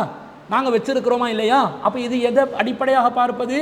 அந்த வசதி, சூழ்நிலை, தேவை கருத்தில் கொண்டு ஒரு காரியத்தை செய்யலாம். இது செய்கிறதுனால மார்க்கத்தில் புதுசாக எதையும் நாங்கள் உருவாக்கலை, மார்க்கத்தில் இருக்கிறவங்கள குறைக்கவும் இல்லை. அதனால் இது போன்ற காரியங்கள், மக்களுக்கு பயனளிக்கக்கூடிய காரியங்கள் என்று வரும் பொழுது ஏற்கனவே நாங்கள் செஞ்சு கொண்டு தான் இருக்கிறோம், தொடர்ச்சியாக செய்கிறோம். இனிமேல் புத்தகங்களாகவும் வைக்க வேண்டும், எலும்புகளையும் தோள்களையும் எழுதி வைத்துக் கொள்ள வேண்டும் என்று 2 நிலையை எடுப்பீங்களா? புத்தகங்களாக மட்டுமே ஏன் ஹதீஸ்களை வச்சிருக்கிறீங்க? குர்ஆன்களை ஏடுகளாக தாள்களில் ரெக்கார்ட் பிரிண்ட் பண்ண நிலையில் மட்டும் ஏன் வச்சிருக்கிறீங்க? நான் ஒரு குர்ஆன் பிரதி, ஒரு சூறாவை ஒரு தோளில் எழுதி வச்சுக்கொள்வேன், ஒரு எலும்புல எழுதி வச்சுக்கொள்வேன் என்று யாராவது சொல்வார்கள்? அந்த காலத்தில் அப்படி தான் இருந்துச்சு. சஹாபாக்கள் அப்படி தான் வச்சுருந்தாங்க. முஸாஃபுகளை நாங்கள் இப்படி வச்சுக்கொள்ளக்கூடாது, பிரிண்டில் வச்சுக்கொள்ளக்கூடாது என்று வாதிடுவீர்களா? வாதிட மாட்டீர்கள். அப்போ எப்படி புரியுறீங்க? அந்த நேரத்தில் உள்ள வசதியை வச்சு அதை செய்தார்கள், இந்த நேரத்தில் உள்ள வசதியை வச்சு இதை செய்கிறோம். அப்போ சஹாபாக்கள் செய்யாத நிலையில் நாங்கள் பல காரியங்களை செய்கிறோம். காரணம் பயனளிக்கிறது, நோக்கம் தவறானதாக இல்லை, மார்க்கத்தில் அனுமதிக்கப்பட்டதாகவும் இருக்கிறது. அனுமதியும் இல்லை என்றால் தான் நோக்கம் தவறு இல்லைன்னாலும் சஹாபாக்களோட காலத்தில் இல்லாததை நாங்கள் செய்ய முடியாதுன்னு ஒரு முடிவுக்கு வரும். அதுவும் சஹாபாக்கள்ன்றது இல்லை அடிப்படை. நபி ஸல்லல்லாஹு அலைஹி வஸல்லம் அவர்கள் செய்யாதது நாங்கள் செய்யக்கூடாது. ஆனால் ரசூலுல்லாஹ் அனுமதிச்சிருந்தால், சஹாபாக்களோட காலத்தில் இருக்க இல்லை என்பதன் காரணம் காட்டி ரசூலுல்லாஹ் அனுமதிச்சோண்ட நாங்கள் இப்படி தடை செஞ்சு கொள்வது, இதுதான் கேள்வி. அப்போ இந்த வாதமும் தவறானதாக இருக்கிறது. எனவே பயனுள்ளதாக ஒரு 5-10 நிமிடங்கள் உரை நிகழ்த்துவது என்பது எந்த வகையிலுமே பித்அத் ஆகாது. இது உஸ்தாத் அஸ்மீர் இப்னு இஸ்மாயில் அஷ்அரியில் ஷாஃபிஇ சைலானி என்று சொல்லக்கூடிய மஹ்மூதிய அரபு கல்வியுடைய அதிபர் முன்வைத்த வாதங்கள் தவறானவை. இதை நாங்கள் ஃபர்ல் என்று சொல்லவில்லை, சுன்னத் என்றும் சொல்லவில்லை. உபதேசம் என்பது மூமின்களுக்கு பயனளிக்கக்கூடியதாக தேவைக்கேற்ப செய்யக்கூடிய ஒரு நல்ல அமல். அதை தேவைக்கு செய்யலாம், அது கட்டாயம் என்பது கிடையாது, செய்யாமலும் இருக்கலாம். நாங்கள் வேண்டுமென்றால் இதை எதை படிப்பினையாக பெற்றுக்கொள்ளலாம் என்றால் எல்லா ஜனாசாக்களையும் இதை கட்டாய முறை நிகழ்த்தணும் என்ற மாதிரி ஆக்காம விதிவிலக்காக அதை செய்து கொள்ள வேண்டும். சில ஜனாசாக்களை இல்லாமலும் வைத்துக் கொள்ள வேண்டும். அனுமதி என்று வந்தால் எல்லாத்தில் செஞ்சாலும் யாருக்கும் குறை சொல்ல முடியாது. ஆனால் அது சுன்னத்துக்கான ஒரு நிலைக்கு சென்றுவிடக்கூடாது என்பதற்காகத்தான் எந்த மாதிரி செஞ்சு கொள்ளலாம், இது சுன்னத்தென்று பிற்காலத்தில் மக்கள் விளங்கிக் கொள்ளக்கூடாது என்பதனால் சில ஜனாசா நல்லடக்கத்தின் போது உரை நிகழ்த்தாமல் இருக்கலாம், சில ஜனாசாக்கள் நல்லடக்கத்தின் போது உரை நிகழ்த்தலாம் என்ற வடிவத்தில் இதை வைத்து கொண்டால் இது அனுமதி என்ற அந்த தரம் மக்களுக்கு தென்படக்கூடியதாக இருக்கும் என்ற ஒரு அறிவுரையை பெற்றுக்கொள்ளலாமே தவிர இந்த உரை நிகழ்த்தியது எந்த விதத்திலும் தவறு இல்லை. யாரும் தாராளமாக இது அனுமதிக்கப்பட்டோன்றதனால் உரை நிகழ்த்தலாம். ஒரே ஒரு நோக்கம், மக்களுக்கு பயனுள்ள அறிவுரை கொடுப்பது. சுருக்கமாக அந்த பயானை வச்சுக்கொள்ளணும், மக்களுக்கு தேவையான சில அட்வைஸ்களை பண்ணணும் என்பதை மாத்திரம் ஒரு நிபந்தனையாக வைத்துக்கொண்டு செய்தால் இதில் எந்த தவறும் இல்லை என்பதுதான் உஸ்தாத் அஸ்மீர் இப்னு இஸ்மாயில் அஸ்ஸாரி அஸ்ஸாஃபி செய்லானி அவர்களுக்கு நாங்கள் சொல்லக்கூடிய பதிலாக இருக்கிறது. அடுத்ததாக ரெண்டாவது ஒரு சகோதரர் ஒரு கேள்வியை கேட்கிறார். இமாம் சூரத்துல் ஃபாத்திஹாவை பிழையுடன் ஓதினால் மஅமூம் ஆமீன் சொல்வது அவரது தொழுகையை பாதிக்குமா, அந்நிலையில் ஆமீன் சொல்லாமல் இருக்கலாமா என்று கேட்கிறார். அதாவது ஒரு இமாம் சூரத்துல் ஃபாத்திஹாவையே தவறாக ஓதுகிறார், அதில் உச்சரிப்பில் தவறு இருக்கலாம், அல்லது வார்த்தைகளை சிலதுகளை விழுங்கி ஓதி இருக்கலாம், மறதியில் சில வசனங்களை விட்டுட்டும் ஓதி இருக்கலாம். சூரத்துல் ஃபாத்திஹா என்பது தொழுகையில் முக்கியமான ஒரு அத்தியாயம். லா ஸலாத்த லிமல்லம் யக்ரா பிஃபாத்திஹத்தில் கிதாப், யார் சூரத்துல் ஃபாத்திஹா ஓதவில்லையோ அவருக்கு தொழுகையே கிடையாதுன்னு ரசூல் ஸல்லல்லாஹு அலைஹி வஸல்லம் சொல்லிட்டாங்க. இப்போ ஒரு இமாமாக இருக்கக்கூடியவர் ஃபாத்திஹா சூராவை ஓதுகிறார், அவருடைய மஹ்ரஜில் பிழை வருது, உச்சரிப்புல பிழை வருது, அல்லது அவர் மறதியின் காரணமாக ஒரு சில வார்த்தைகள் அர் ரஹ்மான் ரஹீம்ல ரஹீமை மிஸ் பண்ணிட்டு ஓதிட்டார், அல்லது ஏதாவது ஒன்று நடந்து அந்த ஃபாத்திஹா சூரா முழுமைப்படுத்தப்படாத நிலையில் ஓதி முடிக்கப்பட்டிருக்கிறது. இந்த நிலையில் பின்பற்றி தொழுபவர் மௌமூமாக இருக்கக்கூடியவர் அந்த பிழையான சூரத்துல் ஃபாத்திஹாக்கு ஆமீன் சொல்லணுமா, அப்படி ஆமீன் சொல்லாமல் இருக்கலாமா என்று கேட்கிறார். இந்த தொழுகை செல்லுபடியானதாக ஆகுமா என்று கேட்கிறார். முதலாவது ஒரு விஷயத்தை நாங்கள் விளங்கிக் கொள்ளணும். சூரத்துல் ஃபாத்திஹால இமாம் ஓதுறது சரியா பிழையா என்பதை அடிப்படையாக வைத்து மௌமூங்கள் ஆமீன் சொல்வது கட்டாயம் என்பது கட்டாயம் இல்லை என்பது வரவில்லை. சூரத்துல் ஃபாத்திஹாக்கு ஆமீன் சொல்வது என்பது இமாம் சரியாக ஓதினால் ஆமீன் சொல்லுங்கள், பிழையாக ஓதினால் ஆமீன் சொல்லாமல் இருங்கள், இப்படி ரசூல் ஸல்லல்லாஹு அலைஹி வஸல்லம் சொன்னார்களா? சொல்லவில்லை. எப்படி வருது? நபி ஸல்லல்லாஹு அலைஹி வஸல்லம் அவங்க சொல்றாங்க, இதா காலல் இமாமு, இமாம் அவர்கள் கைரில் மக்லூபி அலைஹிம் வலல்லாலின் சொன்னால் ஃபகூலு ஆமீன, நீங்கள் ஆமீன் என்று சொல்லுங்கள். ஃபஇன்னஹு மன் வாகஃப கௌலுஹு கௌலல் மலாயிகா, யாருடைய சொல் மலக்குமார்களுடைய சொல்லோடு ஒத்த நிற்கிறதோ உஃபிர லஹு மா தக்கதம மின் தம்பிஹி, அவருடைய முன் சென்ற பாவங்கள் மன்னிக்கப்படுகின்றது என்று அபூ ஹுரைரா ரலியல்லாஹு அன்ஹு அவர்கள் அறிவிக்கக்கூடிய செய்தி சஹீஹ் புகாரியில் 782வது செய்தியாக பதிவு செய்யப்பட்டிருக்கிறது. அப்போ இந்த கட்டளை இமாம் சூரத்துல் ஃபாத்திஹா சரியாக ஓதுவதை தொடர்புபடுத்தி ரசூலா ஆமீன் சொல்ல சொல்லி கட்டளை இட்டாங்களா? இல்லை. இமாம் கைரில் மக்லூபி அலைஹிம் வலல்லாலின் சொன்னால் நீங்கள் ஆமீன் சொல்லுங்க, அவ்வளோதான் கட்டளை. அவர் கம்ப்ளீட்டாக ஓதினாரா இல்லையா என்பதற்கு மௌமூங்கள் பொறுப்பா? இல்லை. அது இமாம் செய்வது இமாம் சம்பந்தப்பட்டது. அவர் கிராத்தில் திலாவத்தில் பிழையுட்டா அது அவருக்குரியதாக மாறிவிடும். மௌமூங்களுடைய கட்டளை என்ன? இமாம் கைரில் மக்லூபி அலைஹிம் வலல்லாலின் சொல்கிறாரா, அந்த வலல்லாலின் சொல்லும் பொழுது இமாம்ட ஆமீனோட சேர்த்து இவர் ஆமீன் சொல்லிடணும். அது மலக்குமார்களோட ஆமீனோட ஒத்து போச்சண்டா உஃபிர லஹு மா தக்கதம மின் தம்பிஹி, அவருடைய முன் சென்ற பாவங்கள் மன்னிக்கப்படுகின்றன என்று நபி ஸல்லல்லாஹு அலைஹி வஸல்லம் அவர்கள் சொல்வதை நாங்கள் பார்க்கிறோம். அதே நேரத்தில் இமாம் தவறா செஞ்சிட்டாரு, அது மௌமூங்களை பாதிக்குமா? இஸ்லாத்துடைய அடிப்படை என்ன? வலா தஸிரு வாஸிரத்துன் விஸ்ர உஹ்ரா, ஒருவர் சுமையை இன்னொருவர் சுமக்க மாட்டார். இதுதான் இஸ்லாத்துடைய பேசிக் கிரைட்டீரியா. இமாம் செய்யக்கூடிய தவறை மௌமூங்கள் சுமக்க மாட்டார்கள். ஷிர்க்கு செய்தவராக இருந்தால் இமாமாகவே வைக்க முடியாது, அது தனி விஷயம். ஆனால் ஷிர்க்கு செய்யாத நிலையில், இது ஷிர்க்கு செய்தவர் இமாமுக்கு தகுதியானவர் அல்ல, அல்லாஹ் அந்த தகுதி இல்லைன்னு சொல்லிட்டார். ஷிர்க்கு செய்யாத நிலையில் இருக்கக்கூடிய ஒருவர் இமாமாக நிற்கும் பொழுது அவர் செய்யக்கூடிய தவறுக்கு மௌமூங்கள் பொறுப்பா? இல்லை. அந்த குர்ஆன் வசனத்தின்படி மௌமூங்கள் பொறுப்பு இல்லை. இதை இன்னும் தெளிவுபடுத்தக்கூடிய விதத்தில் நபிகள் நாயகம் ஸல்லல்லாஹு அலைஹி வஸல்லம் அவர்கள் ஒரு செய்தியை சொல்றாங்க. அபூ ஹுரைரா ரலியல்லாஹு அன்ஹு இருக்கிறாங்க. புகாரியில 694வது செய்தியாக பதிவு செய்யப்படுகிறது. அன்ன ரசூலுல்லாஹி ஸல்லல்லாஹு அலைஹி வஸல்லம் கால, ரசூல் ஸல்லல்லாஹு அலைஹி வஸல்லம் அவர்கள் சொன்னார்கள், யுஸல்லூன லகும், உங்களுக்கு இமாம்கள் வருவார்கள், தொழுவிக்கின்றவர்கள் வருவார்கள், அவர்கள் உங்களுக்காக தொழுகை நடத்துகிறார்கள். ஃபைன் அசாபு, அவர்கள் சரியாக தொழுகையை நிறைவேற்றினால், ஃபலக்கும், உங்களுக்கு நன்மை உண்டு, அவங்களுக்கு நன்மை உண்டு, உங்களுக்கு நன்மை உண்டு. வைன் அஹ்தஉ, அவர்கள் தவறு செய்வார்களே ஆனால், ஃபலக்கும் வஅலைஹிம், உங்களுக்கு நன்மை உண்டு, அவர்கள் செய்த தவறுக்கு அவர்கள் பொறுப்பானவர்களே என்று நபி ஸல்லல்லாஹு அலைஹி வஸல்லம் அவர்கள் சொன்ன செய்தி பார்க்கிறோம். அப்ப இமாம் தவறு செய்வது என்பது தொழுகையில ஓதுதல்ல, திலாவத்தில் தவறு செய்யலாம், தொழுகை அசைவுகளில் தவறு செய்யலாம், தொழுகையில் அவருடைய எண்ணத்தில் தவறு வரலாம். இப்படி எந்த விதத்தில் தவறு வந்தாலும் இமாமுடைய தவறுக்கு மௌமூங்கள் பொறுப்பாக மாட்டார்கள் என்று நபி ஸல்லல்லாஹு அலைஹி வஸல்லம் அவர்கள் தெளிவாக குறிப்பிட்டிருக்கும் பொழுது, அவர் ஃபாத்தியாவை ஒழுங்காக ஓதலைன்னா அவர்கிட்ட தொழுகை தான் பாலா போகும், ஃபாத்தியாவை கம்ப்ளீட் பண்ணலைன்னா அவருக்கு தான் மிஸ்டேக் ஆகும், அவர் ஒழுங்காக சொல்லலைன்னா அவருடைய தொழுகையில் தான் அது குறைகளை ஏற்படுத்தும், மௌமூங்களுக்கு எந்த குறையும் ஏற்படுத்தாது என்பதை இந்த செய்திகளிலிருந்து நாங்கள் விளங்கிக் கொள்கிறோமா இல்லையா? அடுத்தது, இந்த தவறில் ஒரு 2 விதமான வகைகள் இருக்கிறது. ஒருவர் தவறுதலாக சில தவறுகளை செய்வார், ஒருவர் திட்டமிட்டே சில தவறுகள் செய்வார்.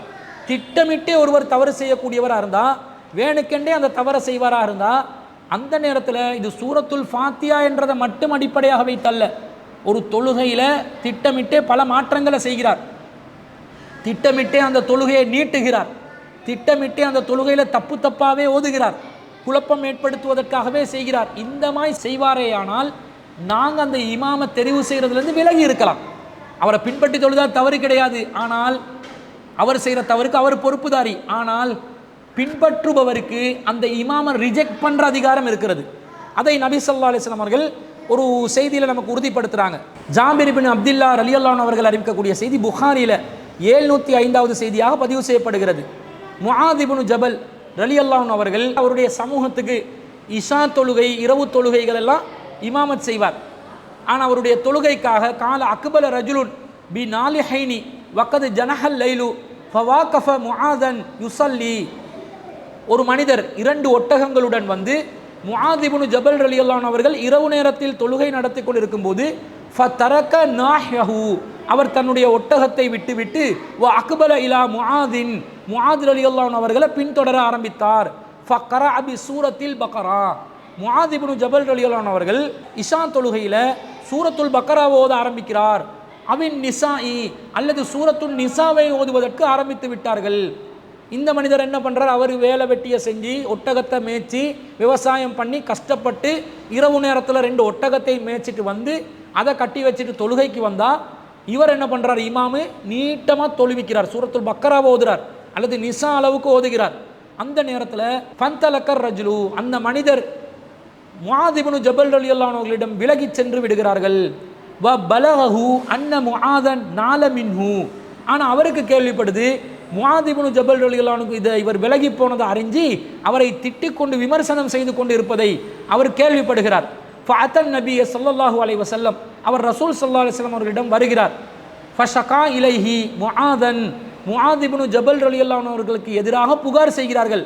ஃபகாலன் நபி ஸல்லல்லாஹு அலைஹி வஸல்லம், ரசூல் ஸல்லல்லாஹு அலைஹி வஸல்லம் முஆத் அவர்களை அழைத்து, யா முஆத், முஆதே அஃபத்தானுன் அன்த, நீ ஒரு குழப்பவாதியா, அவ் அஃபாத்தினுன், நீ ஒரு குழப்பவாதியா, சலாச மிராரின், 3 தடவைகள் கேட்டார்கள்.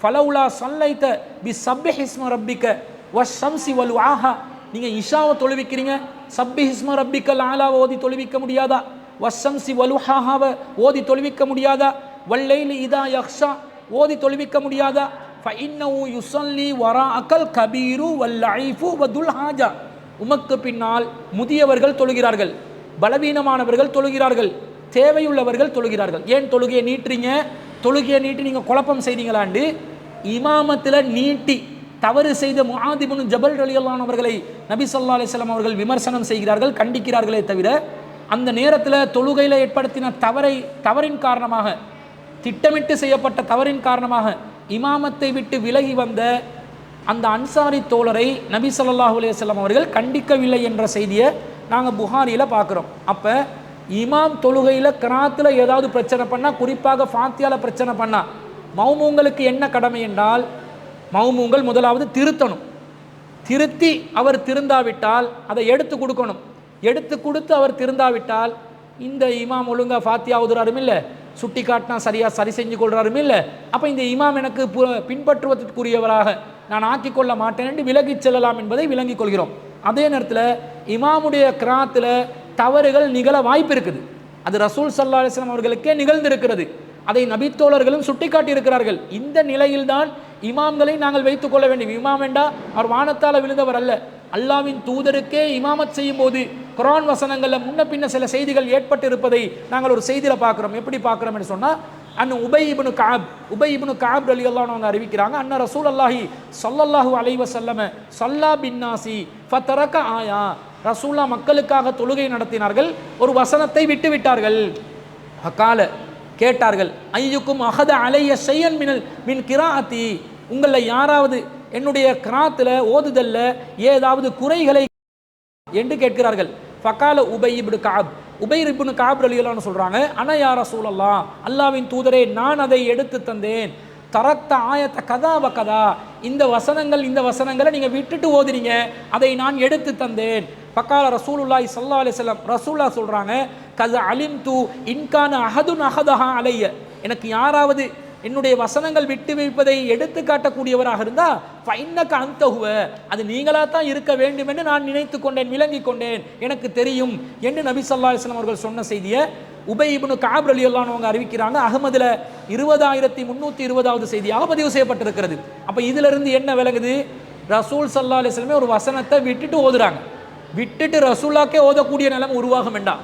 அதை பின்னுக்கு இருந்து மௌமூங்களாக இருக்கக்கூடியவர்கள் எடுத்து கொடுக்கக்கூடிய நிலையில் இருக்கணும். இப்போ ரசூலா தொழுகையில் ஏதாவது வசனங்கள் ஓதுவதில் தடுமாற்றம் ஏற்பட்டால் பின்னாடி உபை இப்னு கஅப் இருக்கக்கூடாதா என்று நினைக்கிற அளவுக்கு குர்ஆனில் நல்ல விளக்கம் உள்ளவராக, மரணம் செய்தவராக, நல்ல ஓதக்கூடியவராக உபை இப்னு கஅப் ரலியல்லாஹு அன்ஹு இருந்திருக்கிறாங்க. ரசூலுல்லாஹ்வுடைய கிராத்தில் ஏற்பட்ட தவறுகளையும் திருத்தி கொடுத்துருக்குறாங்க.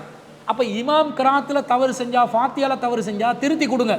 திருத்தத்தை அவர் ஏற்றுக்கொண்டு திருத்தி கொண்டு ஓதாவிட்டால், தொடர்ச்சியாக அப்படியே செய்வாராயானால், அந்த இமாம் அல்லாத வேறொருவரை இமாமாக நியமித்துக் கொள்வதற்கும், தன்னளவில் தான் ஒதுங்கி கொண்டு தனியாக தொழுதுவிட்டு செல்வதற்கு கூட நான் சொன்ன மேலே சுட்டி காட்டின ஹதீஸ்கள் இருந்து நாங்கள் விளக்கங்களை பெற்றுக்கொள்ளலாம், ஆதாரங்களை பெற்றுக்கொள்ளலாம் என்பதை வைத்து, இமாம் சூரத்துல் ஃபாத்தியா தவறாக ஓதினால் மௌமூங்களாக இருக்கக்கூடியவர்கள் ஆமீன் சொல்லத்தான் வேண்டும். தவறாக ஓதுற இமாமுடைய கிராத்துக்கு இமாம் பொறுப்பு, அவர் செய்கிற தவறு அவர் அல்லாஹ்வோட பார்த்துக்கொள்வார். தொடர்ச்சியாக இப்படி தவறு நடக்குமென்று அவனுடைய இமாமை மாற்றுங்க, அல்லது இமாமத்துக்கு தவறை சுட்டி காட்டுங்க, திருத்தத்தை ஏற்படுத்துறதுக்கு வாய்ப்பை கொடுங்க. ஏன்னா அவர் மனிதர் தான், வானத்திலிருந்து விழுந்தவர் அல்ல. அவர் திருத்தி கொள்ளவில்லை என்றால் நீங்கள் இமாமத்தை விட்டுட்டு தனிப்பட்ட முறையில் தொழுதுட்டு செல்லலாம் என்பதை இந்த செய்திகளிலிருந்து நாங்கள் ஒட்டுமொத்தமாக விளங்கிக் கொள்கிறோம். அதுதான் அந்த கேள்வி கேட்ட சகோதரருக்கு பதிலாக நாங்கள் பதிவு செய்து கொள்கிறோம். இன்னொரு சகோதரர் ஒரு கேள்வியை கேட்டிருக்கிறார். அவர் என்ன கேட்குறாருண்டா, புகைப்பிடித்தல் சம்பந்தமாக இஸ்லாம் என்ன கூறுகிறது, ஹலாலா ஹராமா மக்ரூஹா என்று கேட்கிறார். அதாவது இன்றைக்கி சமூகத்தில் பெரும்பாலான ஆண்களிடம், சில பெண்களிடமும் கூட, குறிப்பாக அதிகமான இளைஞர்களிடம் காணக்கூடிய ஒரு பழக்கம்தான் இந்த புகைப்பிடித்தல் என்ற பழக்கம். இந்த புகைப்பிடித்தல் என்பது இன்று சர்வசாதாரணமாக சமூகத்தில் வயது வந்தவர்கள் முதற்கொண்டு பாடசாலை மாணவர்கள் வரைக்கும் சர்வசாதாரணமாக இடம்பெற்றிருப்பதை பார்க்கிறோம். இப்போ இது மார்க்கத்தில் தடை செய்யப்பட்ட ஹராமான ஒரு விஷயமாக கருதாத அளவுக்கு பகிரங்கமாக பல முஸ்லிம்கள், ஐவேளை தொழுகையை தொழக்கூடிய முஸ்லிம்கள் கூட புகைப்பிடித்தலை சர்வசாதாரணமாக செய்து கொண்டிருப்பதை நாங்கள் சமூகத்தில் பார்க்கிறோம்.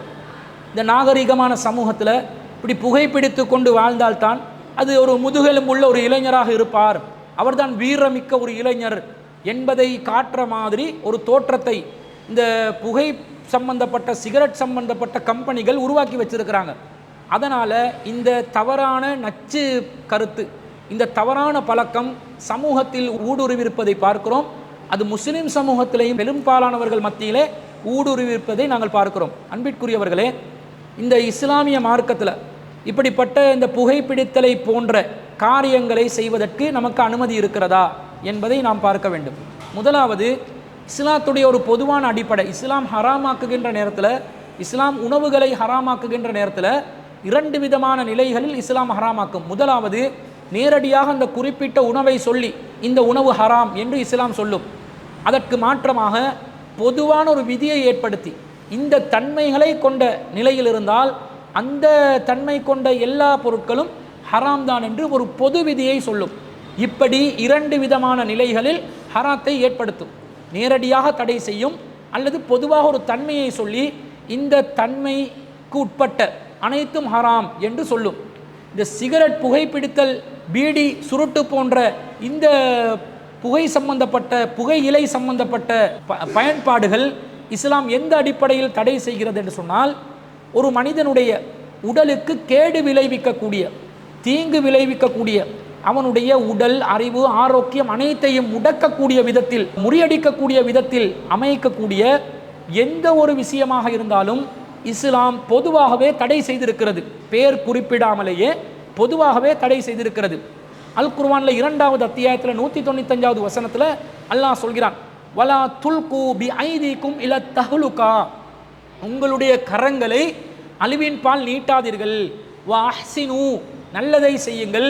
இன்னல்லாஹ் யுஹிப்புல் முஹ்சினீன், அல்லாஹ் நல்லதை செய்பவர்களை விரும்புகிறான் என்று அல்லாஹ் சொல்கிறான். என்ன சொல்றான் அல்லாஹ்? நம்முடைய கரங்களை நாசத்தின் பால் நீட்டக்கூடாது, அநியாயத்தின் பால் நீட்டக்கூடாது, கேடுகெட்டவைகளின் பால் நீட்டக்கூடாது, அழிவின் பால் நீட்டக்கூடாது. நாங்களே எங்களுக்கு கேடு விளைவிக்கக்கூடியவைகளை செய்யக்கூடியதற்காக நம்முடைய கரங்களை நீட்டக்கூடாது என்று அல்லாஹ் சொல்வதை பார்க்கிறோம். இதே போன்று 4வது அத்தியாயத்தில் 29வது வசனத்தில் அல்லாஹ் தஆலா சொல்லுகின்ற நேரத்தில், வலா தக்துலு அன்ஃபுஸகும், உங்களை நீங்கள் கொலை செய்து கொள்ளாதீர்கள்.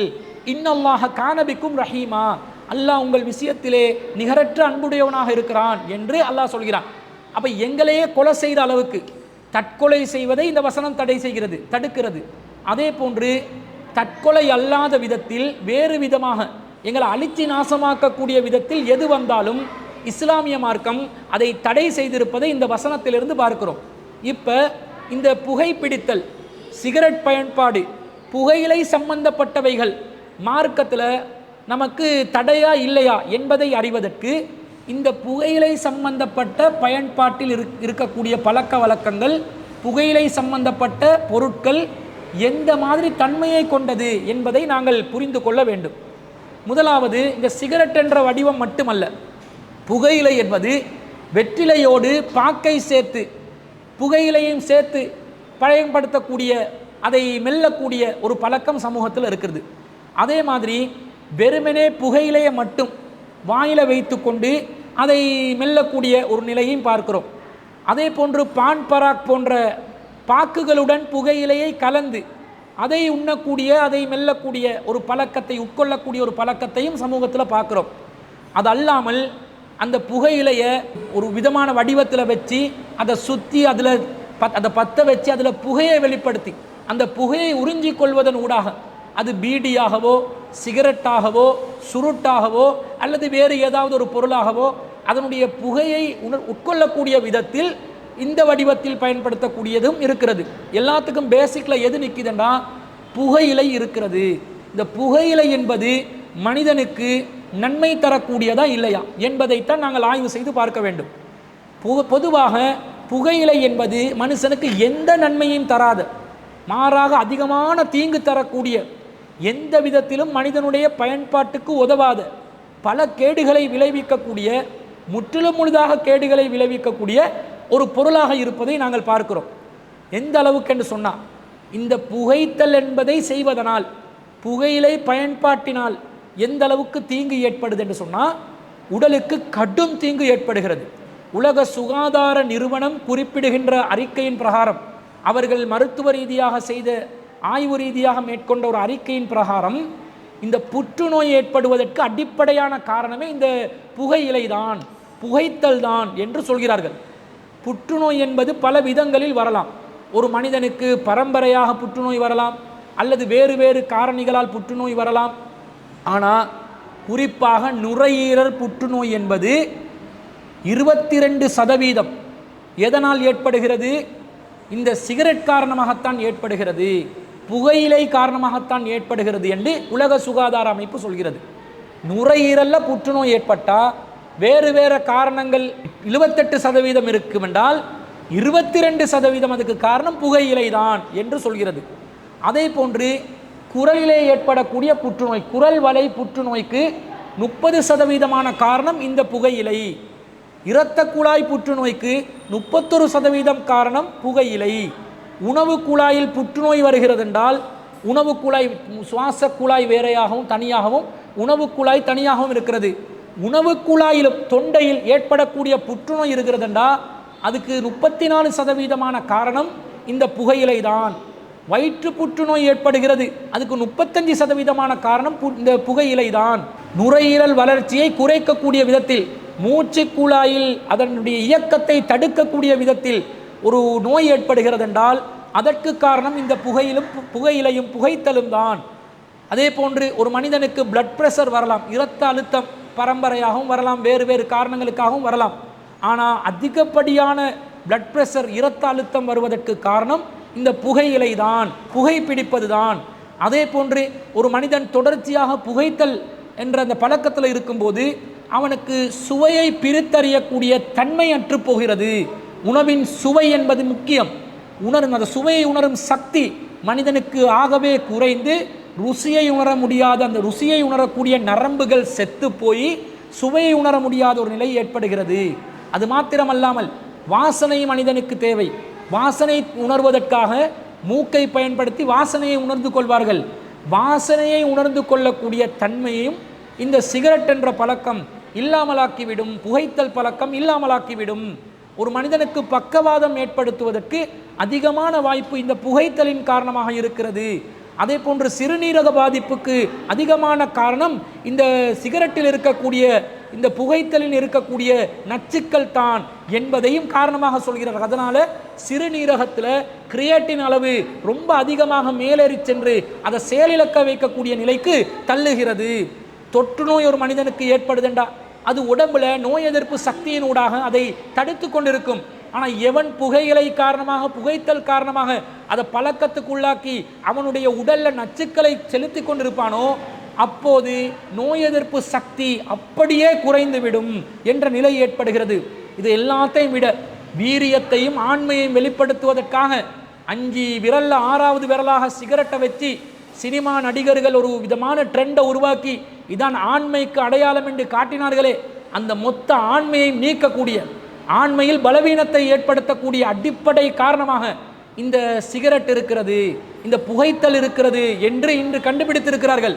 2 விதமான நிலையில் ஆண்களில் அந்த ஆண்மைக்குரிய உயிரணுக்கள், விந்துக்களில் இருக்கக்கூடிய உயிரணுக்களின் சக்தியை குறைக்கக்கூடியதாகவும், அதே போன்று இல்லறத்தில் ஈடுபடும் போது பெண்ணிடத்தில் அந்த முழுமையான சக்தியுடன் இணைந்து கொள்வதற்கு முடியாத சூழ்நிலை என்ற இந்த 2 விதத்திலும் ஒரு ஆணுடைய ஆண்மை இதனால் பாதிக்கப்படுகிறது.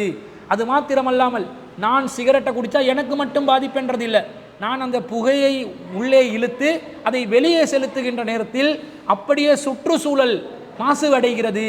குறிப்பாக பக்கத்தில் இருக்கும் ஒருவர் அந்த புகையை அவர் நுகர்ந்தால், அவர் உட்கொண்டால் அவரும் சிகரெட் குடித்தவரை போன்று பாதிப்புக்குள்ளாகுவார். இது செகண்ட் ஹேண்ட் ஸ்மோக் என்றுவாங்க. செகண்ட் ஹேண்ட் ஸ்மோக் மூலமாக இவர் குடிக்கிற அந்த சிகரெட், இவர் வெளியிடுற அந்த புகையை இன்னொருவர் நுகருவதன் மூலமாக பக்கத்தில் ஒரு குழந்தை இருந்தாலோ அல்லது ஒரு நோயாளி இருந்தாலோ அல்லது ஒரு பெண் இருந்தாலோ அவர்களுக்கும் இதன் மூலம் பாதிப்புகள் ஏற்படுகின்றன.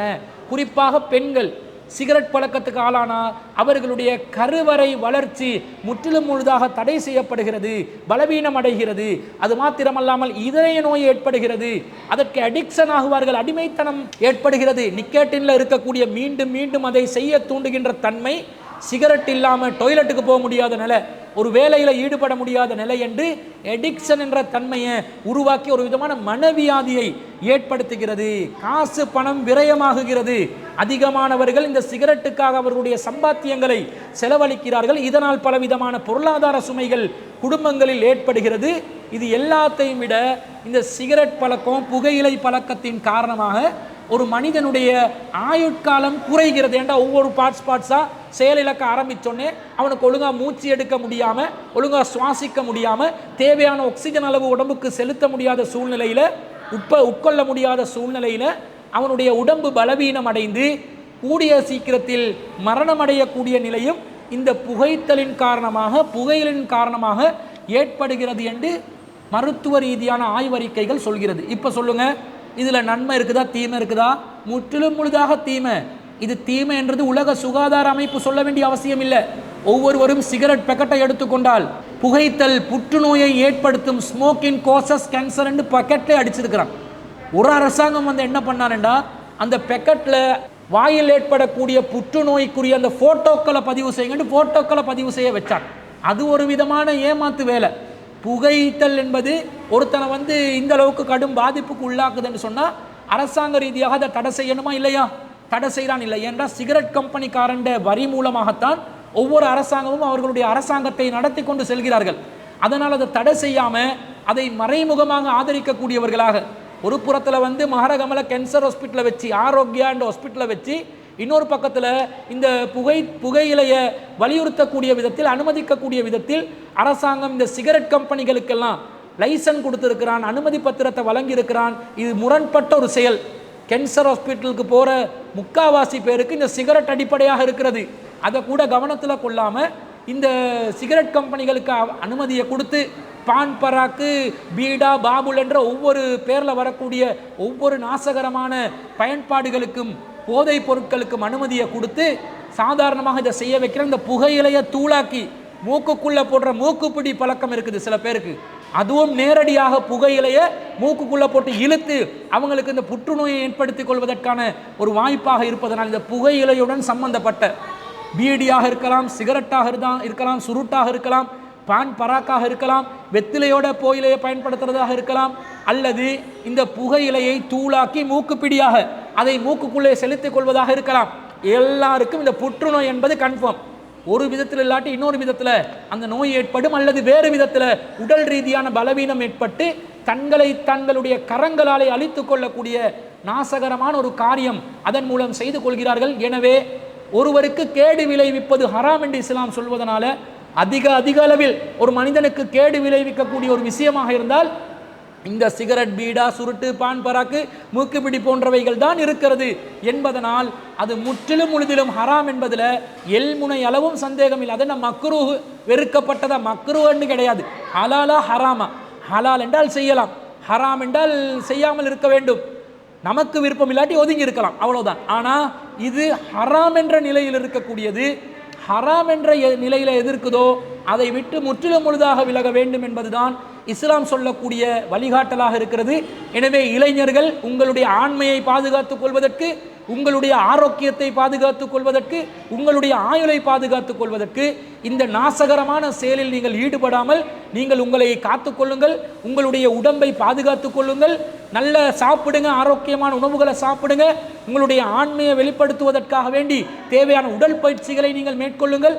அதை விட்டுட்டு இந்த அடுத்தவனுக்கு கலஸ் காட்டுற, சோபனை காட்டுற இந்த வேலைகளில் நீங்கள் ஈடுபட்டு அல்லாஹ்வுடைய கட்டளைக்கு மாற்றம் செய்து இந்த உலகத்திலையும் வாழ்க்கையை அழித்துக் கொண்டு மறுமை வாழ்க்கையும் பால்படுத்தி கொள்ளாதீர்கள் என்பதுதான் அந்த கேள்வி கேட்ட சகோதரர் உட்பட சிகரெட் பயன்பாட்டில் யாரெல்லாம் இருக்கிறார். கேள்வி கேட்டவர் அந்த பயன்பாட்டில் இருக்கிறாரான்னு தெரியல, அவர் விளக்கத்துக்காக கேட்கிறார்.